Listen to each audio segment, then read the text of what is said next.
Damos comienzo a un nuevo programa, Servidores de Dios. Quien te habla es Manuel Cornejo. Estaré compartiendo la palabra de Dios y lo haré de una manera expositiva, versículo a versículo. Y en esta ocasión será en la epístola a los Colosenses, capítulo 2 y versículo 12, donde dice: sepultados con él en el bautismo, en el cual fuisteis también resucitados con él, mediante la fe en el poder de Dios que le levantó de los muertos. Cuando concibimos el bautismo como un rito necesario para la salvación, resulta tan superficial y vano como la circuncisión, ya que el bautismo que lleva a esta identificación no es el del agua, sino el del Espíritu. Nótese lo que dice la primera carta a los Corintios, capítulo 2 y versículo 13. Porque por un solo Espíritu fuimos todos bautizados en un cuerpo, sean judíos o griegos, sean esclavos o libres, y a todos se nos dio a beber de un mismo Espíritu. El creyente en Cristo Jesús ha muerto a la vieja naturaleza y su vida quedó escondida con Cristo en Dios, como señala Colosenses capítulo 3, versículo 3. Así pues, retrocediendo en el tiempo, la sepultura de Jesús fue la evidencia de la consumación de su muerte. La primera carta a los Corintios capítulo 15 y versículo 4 dice: y que fue sepultado, y que resucitó al tercer día conforme a las Escrituras. Por tanto, no se trataba de una mera apariencia de muerte, sino de una muerte completamente real. De igual modo, la identificación del creyente con Cristo produce la realidad de la muerte a la carne, ya que no es un asunto de separación externo, sino de la absoluta realidad interna y además espiritual. Sin embargo, el hecho espiritual de la sepultura con Cristo, que expresa la realidad de la muerte al pecado y a la carne, sería inútil para la experiencia vital de la vida nueva, si no se produjese también una resurrección con Cristo Jesús. Y esta es una enseñanza general del Nuevo Testamento, ya que la salvación no es simplemente la comunión de una vida, sino también la resurrección de un muerto espiritual, como dice el apóstol Pablo en Efesios, capítulo 2 y versículo 6. Y juntamente con él nos resucitó, y asimismo nos hizo sentar en los lugares celestiales con Cristo Jesús. La resurrección, así como la experiencia en su muerte, se produce por la identificación vinculada con Cristo. La unión vital con Jesús, resucitado, comunica una nueva vida, ya que al unir al pecador muerto con la vida en Cristo, se produce una verdadera resurrección espiritual. El Evangelio de Juan, capítulo 11 y los versículos 25 al 26 dice: le dijo Jesús: yo soy la resurrección y la vida. El que cree en mí, aunque esté muerto, vivirá. Y todo aquel que vive y cree en mí, no morirá eternamente. ¿Crees esto? Esta resurrección de entre los muertos espirituales permite gozar de una nueva vida en Cristo, que genera un cambio de orientación hacia Dios y sus cosas, como veremos más adelante en Colosenses capítulo 3, los versículos 1 al 3. Por tanto, la vida de resurrección manifiesta al exterior la voluntad de Dios en un sometimiento pleno al Espíritu Santo, lo que cambia la condición de vida de un estado de pecaminosidad a una continua desobediencia, haciendo la voluntad de la carne.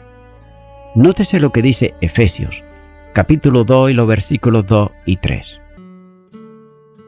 En los cuales anduvisteis en otro tiempo, siguiendo la corriente de este mundo, conforme al príncipe de la potestad del aire, el espíritu, que ahora opera en los hijos de desobediencia, entre los cuales también todos nosotros vivimos en otro tiempo, en los deseos de nuestra carne, haciendo la voluntad de la carne y de los pensamientos, y éramos por naturaleza hijos de ira, lo mismo que los demás. Sigue diciendo este versículo: mediante la fe en el poder de Dios que le levantó de los muertos.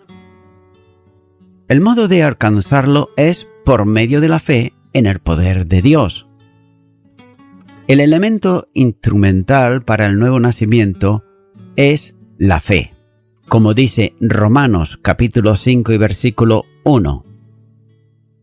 Justificados, pues, por la fe, tenemos paz para con Dios por medio de nuestro Señor Jesucristo. Nótese que la fe descansa en el poder de Dios, es decir, en el poder eficaz de Dios.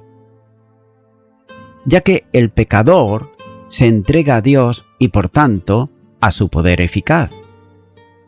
La manifestación de ese poder eficaz de Dios se pone de manifiesto en la resurrección de Jesucristo de entre los muertos. Y ese mismo poder que levantó al Señor es el que da la energía para la nueva vida en Él. Por tanto, la vida del creyente está escondida con Cristo en Dios, como dice Colosenses capítulo 3 y versículo 3. Y además estará escondida hasta la parusia, cuando Cristo se manifieste y los creyentes seamos manifestados también con Él en gloria. Colosenses capítulo 3 y versículo 4 dice: cuando Cristo, vuestra vida, se manifieste, entonces vosotros también seréis manifestados con Él en gloria. Continúa ahora con el versículo 13, donde dice: y a vosotros, estando muertos en pecados y en la incircuncisión de vuestra carne, os dio vida juntamente con Él, perdonándoos todos los pecados. Al igual que toda la humanidad pecadora, los colosenses estaban muertos en pecados antes de su salvación. Efesios capítulo 2 y versículo 1 dice: y Él os dio vida a vosotros cuando estabais muertos en vuestros delitos y pecados. Los no creyentes existen en la esfera o en el reino de la muerte espiritual.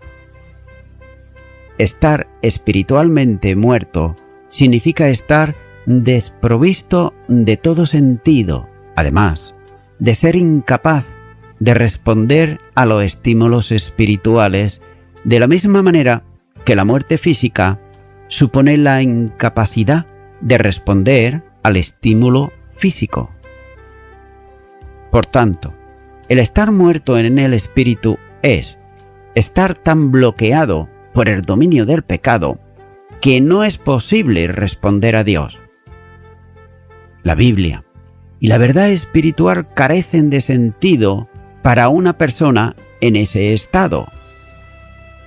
Y quienes están muertos espiritualmente están dominados por el mundo, la carne y Satanás, y no tienen vida espiritual ni vida eterna. Por tanto, Pablo describe a los colosenses en su estado anterior como muertos en sus pecados y también como muertos, cuando dice, en la circuncisión de vuestra carne. Nótese que esta frase se refiere a los gentiles, cuya condición de circuncisión era la prueba de que estaban excluidos del pacto. Pero Pablo escribió de ellos en Efesios, capítulo 2 y versículos 11 al 12, donde dice: Por tanto, acordaos de que en otro tiempo vosotros, los gentiles, en cuanto a la carne, erais llamados incircuncisión, por la llamada circuncisión hecha con mano en la carne. En aquel tiempo estabais sin Cristo, alejados de la ciudadanía de Israel, y ajeno a los pactos de la promesa, sin esperanza y sin Dios en el mundo. Por tanto, los gentiles se encontraban en un estado mucho más desventajoso que el de los judíos no creyentes, que al menos pertenecían a la comunidad del pacto, a la cual se le había confiado la ley de Dios. Así que no resulta sorprendente que Pablo lo describiera como personas sin esperanza y sin Dios en el mundo, como dice Efesios capítulo 2 y versículo 12.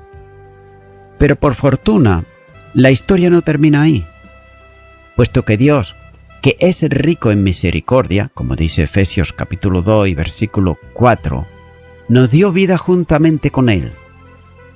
De nuevo, Pablo subraya la unión del creyente con Cristo, como dice Colosenses capítulo 2 y los versículos 10 y 11. Así pues, quienes estaban muertos en sus pecados y sin esperanza, recibieron nueva vida mediante esa unión. Y nótese que es Dios quien toma la iniciativa en el proceso de salvación, porque las personas muertas espiritualmente, ellas son incapaces de darse vida a sí mismas. Y como resultado de haber recibido vida juntamente con Cristo, los creyentes hemos sido perdonados absolutamente de todos los pecados. Por tanto, el saber que todos nuestros pecados han sido perdonados es motivo de gran gozo.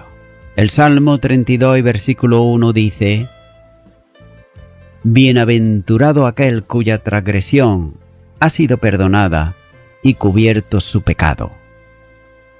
La verdad más importante de la Escritura es que Dios perdona los pecados de quienes confían en Él y lo hace partícipes de su reino eterno y su gloria. El salmista escribió en el Salmo 130 y los versículos 3 al 4: Yahweh, si mirares a los pecados, ¿quién, oh Señor, podrá mantenerse? Pero en ti hay perdón, para que seas reverenciado. Y también en Isaías capítulo 1 y versículo 18 dice: Venid luego, dice el Señor, y estemos a cuenta. Si vuestros pecados fueren como la grana, como la nieve serán emblanquecidos. Si fueren rojos como el carmesí, vendrán a ser como blanca lana. Y asimismo también Isaías capítulo 55 y versículo 7 dice: Deje el impío su camino, y el hombre inicuo sus pensamientos, y vuélvase al Señor, el cual tendrá de él misericordia, y al Dios nuestro, el cual será amplio en perdonar. El profeta Miqueas también exclama en Miqueas capítulo 7 versículo 18 cuando dice: ¿Qué Dios como tú, que perdona la maldad y olvida el pecado del remanente de su heredad? Ahora bien, ¿cuáles son las características del perdón de Dios? En primer lugar, nótese, es lleno de gracia. No es algo que pueda ganarse por méritos, sino que es un don gratuito de Dios. Romanos capítulo 3, versículo 24 dice que somos justificados gratuitamente por su gracia, mediante la redención que es en Cristo Jesús. En segundo lugar, el perdón de Dios es un perdón completo. El perdón, según Efesios 1:7, se recibe según la riqueza de su gracia. La gracia de Dios siempre superará al pecado, porque, según Romanos capítulo 5 y versículo 20, dice: Cuando el pecado abundó, sobreabundó la gracia. Y también el apóstol Juan declara en su primera carta a Juan, capítulo 2 y versículo 12, dice: Os escribo a vosotros, hijitos, porque vuestros pecados os han sido perdonados por su nombre. En tercer lugar, el perdón es un anhelo de Dios. Ezequiel, capítulo 18 y versículo 23 dice: ¿Quiero yo la muerte del impío? Dice el Señor, ¿no vivirá si se apartare de sus caminos? También el Salmo 86, versículo 5 dice: Porque tú, Señor, eres bueno y perdonador, y grande en misericordia para con todos los que te invocan. Así pues, lejos de otorgar su perdón de mala voluntad, Dios anhela y desea, con ansias, perdonar al pecador. En cuarto lugar, el perdón de Dios es un perdón seguro. En Hechos de los Apóstoles, capítulo 26, versículo 18, Pablo dice que Dios lo envió a los gentiles, cuando dice: para que se conviertan de las tinieblas a la luz, y de la potestad de Satanás a Dios, para que reciban por la fe, que es en mí, Jesús, perdón de pecados y herencia entre los santificados. El perdón de Dios es un perdón seguro porque se basa en las promesas de Dios. En quinto lugar, el perdón de Dios es incomparable. El profeta Miqueas dijo en Miqueas capítulo 7 y versículo 18: que Dios como tú, que perdona la maldad y olvida el pecado del remanente de su heredad, no retuvo para siempre su enojo, porque se deleita en misericordia. La respuesta a esta pregunta es no. Ningún Dios es igual a Él. Cuando digo ningún Dios es con minúscula, el que pueda compararse a Dios. Así, por tanto, ningún Dios de cualquier religión falsa ofrece dicho perdón. En sexto lugar, el perdón nos mueve a perdonar. Efesios capítulo 4 y versículo 32 nos ordena: antes sed benignos unos con otros misericordiosos, perdonándoos unos a otros como Dios también os perdonó a vosotros en Cristo. Dios nos ha perdonado la enorme deuda que teníamos con Él y que éramos incapaces de pagar. Ahora bien, ¿cómo podemos hacer menos que perdonar a otros las insignificantes deudas que tienen con nosotros? Continúa ahora con el versículo 14, donde dice: anulando el acta de los decretos que había contra nosotros, que nos era contraria, quitándola de en medio y clavándola en la cruz. Aquí Pablo ilustra el perdón de Dios. Cuando Dios nos perdona, lo hace anulando el acta de los decretos que había contra nosotros, y que no era completamente contraria, quitándola de en medio y clavándola en la cruz. El acta de los decretos, cuyo significado literal es manuscrito o autógrafo, se utilizaba para referirse a un certificado escrito a mano cuyo fin era reconocer la obligación en una deuda.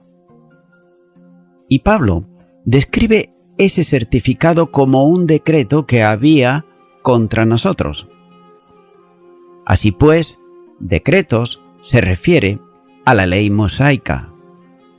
Efesios, capítulo 2 y versículo 15 dice: aboliendo en su carne las enemistades, la ley de los mandamientos expresados en ordenanzas, para crear en sí mismo de los dos un solo y nuevo hombre, haciendo la paz.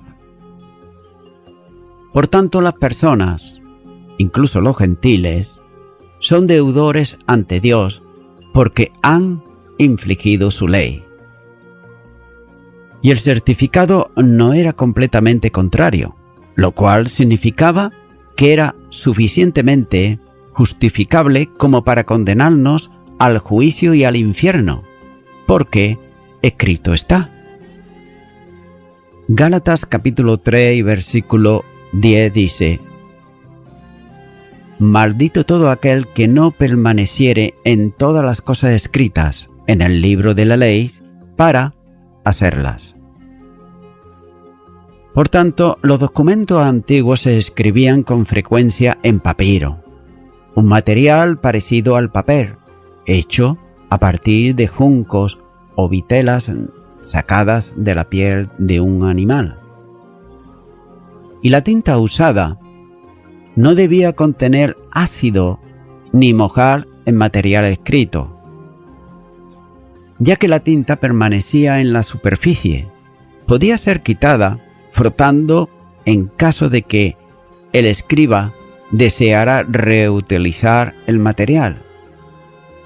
Y Pablo dice que Dios borró nuestro certificado o acta de deuda clavándola luego en la cruz. Por tanto, no queda el más mínimo rastro de nuestra contra. Nuestro perdón es un perdón completo. Continúa ahora con el versículo 15, donde dice: Y despojando a los principados y a las potestades, los exhibió públicamente sobre ellos en la cruz. Despojando, literalmente quiere decir desnudando, a los principados y a las potestades, es decir, a los ángeles caídos. Dice que lo exhibió públicamente, triunfando sobre ellos en la cruz. El lenguaje utilizado en este pasaje permite imaginar la escena de un general romano después de haber obtenido la victoria, exhibiendo en un desfile público los cautivos que acababa de derrotar a todo lo largo de las calles de Roma. Así pues, la victoria de Cristo en la cruz despojó por completo a Satanás de todo su poder y acabó con los planes demoníacos cuyo fin es detener su obra redentora. Hebreos capítulo 2 y versículo 14 dice: Así que, por cuanto los hijos participaron de carne y sangre, él también participó de lo mismo, para destruir por medio de la muerte al que tenía el imperio de la muerte, esto es, al diablo. Ahora bien, adorar a seres tan humillados y derrotados como los que Cristo derrotó sería el colmo de la locura. La cruz es la respuesta a los herejes colosenses, que ellos insistían en la adoración a los seres angelicales. Por medio del Señor Jesús y de su obra en la cruz, como dice Efesios capítulo 1 y los versículos 20 al 23, Dios canceló la deuda del creyente, derrotando a Satanás y a sus ángeles caídos. Por tanto, esa es la razón por la cual Pablo puede declarar en Romanos capítulo 8 y los versículos 37 al 39 cuando dice: Antes, en todas estas cosas somos más que vencedores por medio de aquel que nos amó, por lo cual estoy seguro que ni la muerte, ni la vida, ni ángeles, ni principados, ni potestades, ni lo presente, ni lo porvenir, ni lo alto, ni lo profundo, ni ninguna otra cosa creada, nos podrá separar del amor de Dios que es en Cristo Jesús, Señor nuestro.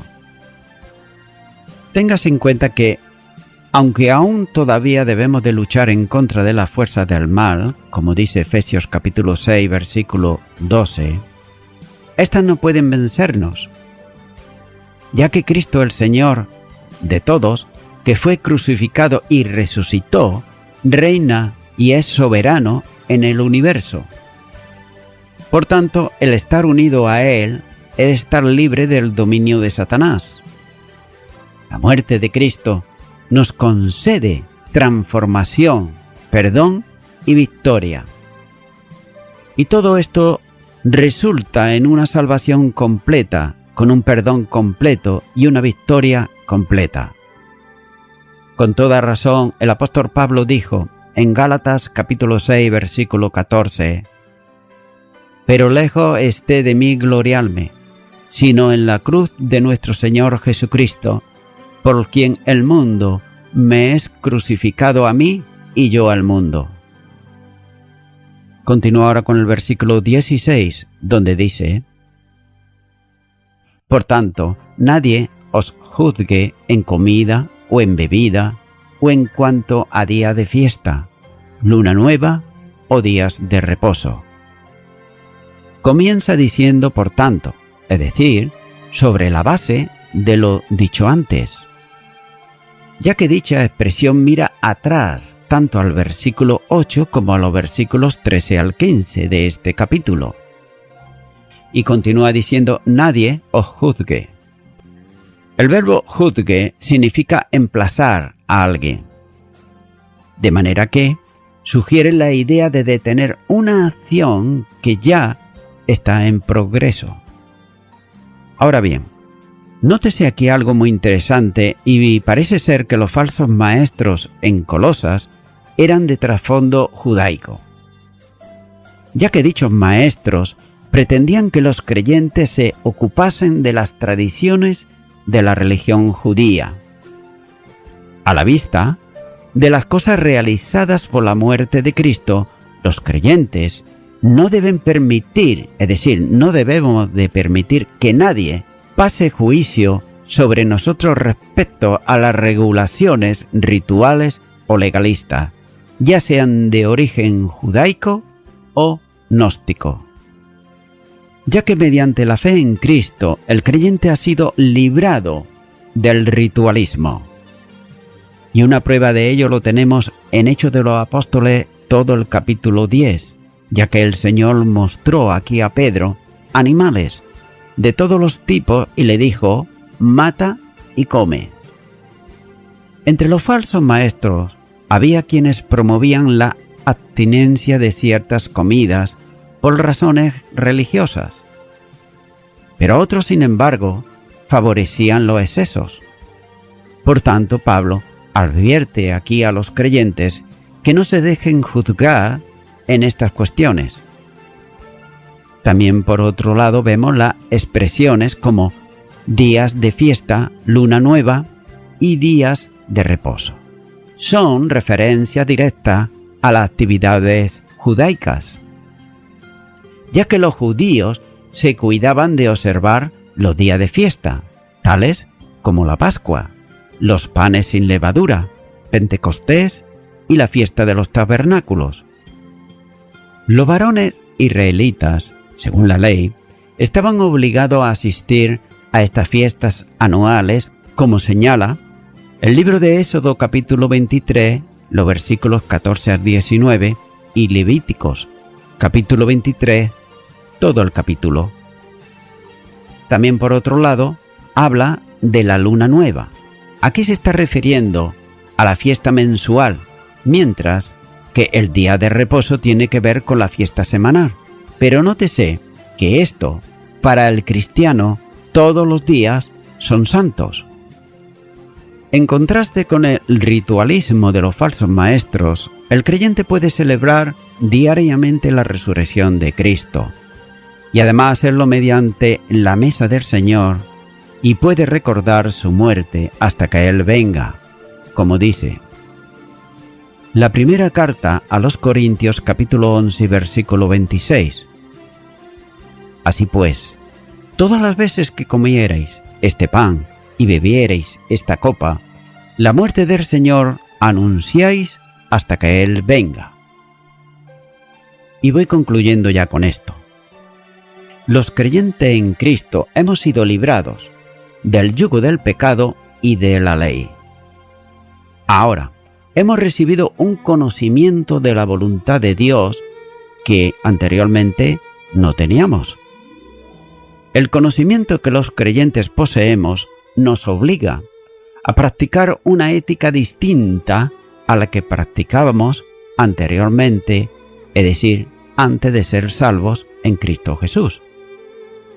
Esta nueva relación que tenemos los creyentes con Dios exige que sus prioridades sean reorientadas en conformidad con la voluntad de Dios. Estimado y estimada oyente, solo la gracia divina de Dios, que es para la humanidad en Jesucristo, puede librar al pecador y a la pecadora del yugo del pecado y de las leyes religiosas que ponen los hombres, pero no Dios.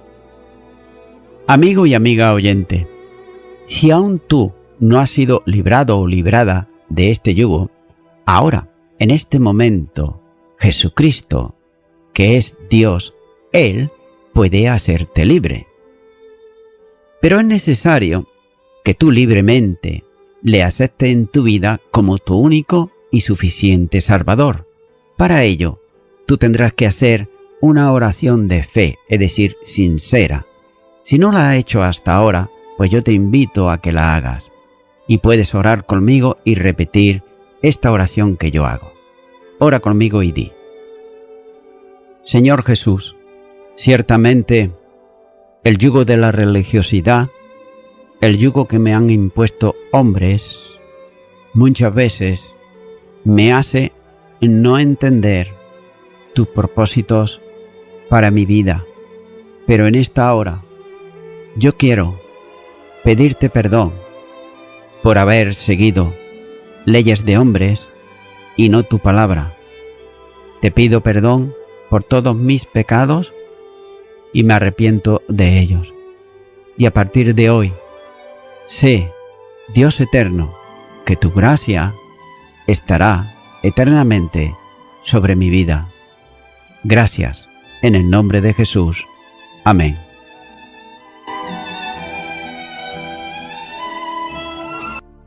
Amigo y amiga oyente, si tú has hecho esta oración de corazón, te recomiendo que comiences a orar a Dios, en primer lugar, en el nombre del Señor Jesucristo.